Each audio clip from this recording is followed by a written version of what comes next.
good evening. Welcome to my YouTube channel. I remain Samantha.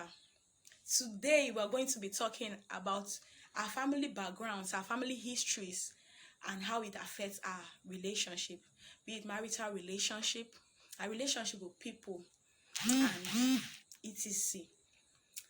We are going to be visiting our choices first. We're going to be visiting our choices, the choices people make in relationship.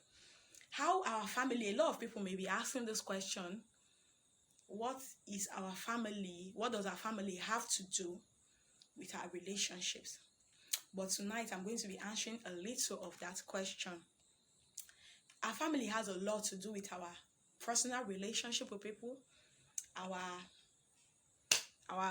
emotional relationship, and so on. First of all, the family you come from, the background you come from, your environment, it makes or mar you a lot.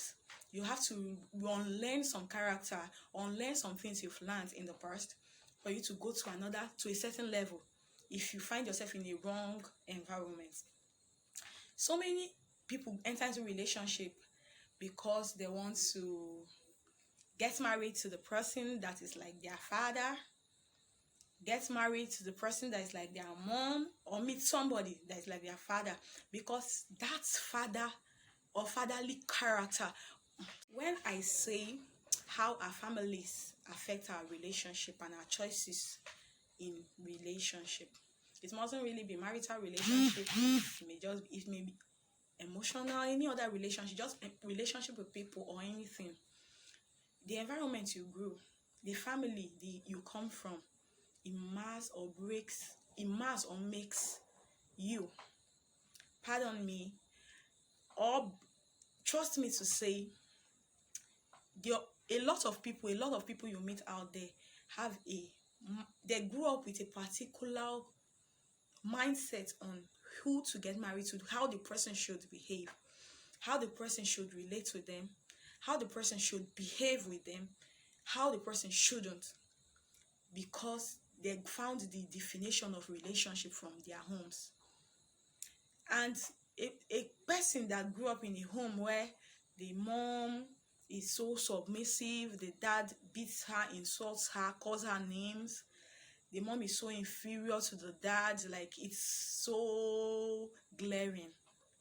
You don't think such a person will grow out of that kind of home and treat any woman better than what the dad had done, unless the mindset is renewed, unless what he had learned is unlearned, and it should be a deliberate action. A lot of people will be asking, are you sure this is what affects a lot of homes now? Yes, 100% true. Because if you make research and check on a lot of relationships that are mad, that are destroyed, is from the guy having a perspective of the kind of wife he wants, that must not be like his mom, or that must be like his mom, or the lady having a kind of guy in her head that shouldn't be like the dad, or that should be like the dad. Maybe the dad is somebody that his love language is the acts of giving. He gives a lot, he wants to give and give. There's such a lady is looking forward to a man that wants to give and give like her father, and she doesn't find. Then you hear a lady referring to, my dad, in my father's house, such a thing is not permitted. In my father's house, he doesn't do this, and so on. Then you see the lady trying to compare the both parties, the husband, or let's say the person she's in a relationship with, and the dad. But most times it's not really our fault, it's not really their fault. If you see somebody, or you're in a relationship with somebody that behaves like that, please, it's not really their fault. It's not easy to just change somebody from what the person had always known that the person had always believed to be the best.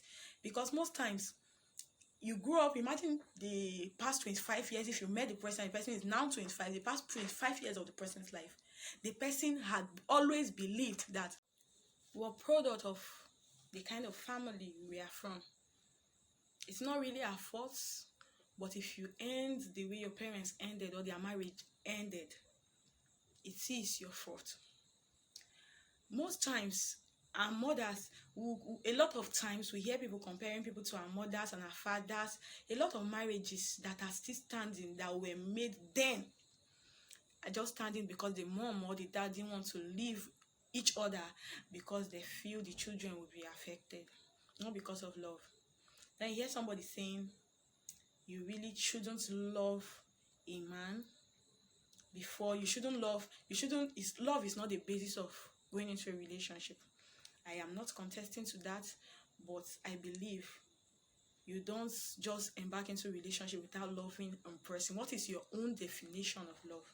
We'll come back to that in our next episode. Please stay tuned, subscribe, like, and share. We will discuss more on that. Then if you have any questions concerning whatever has been spoken on, drop it in the comment section, and we'll, by God's grace, do justice to that. Have a good day. Thank you.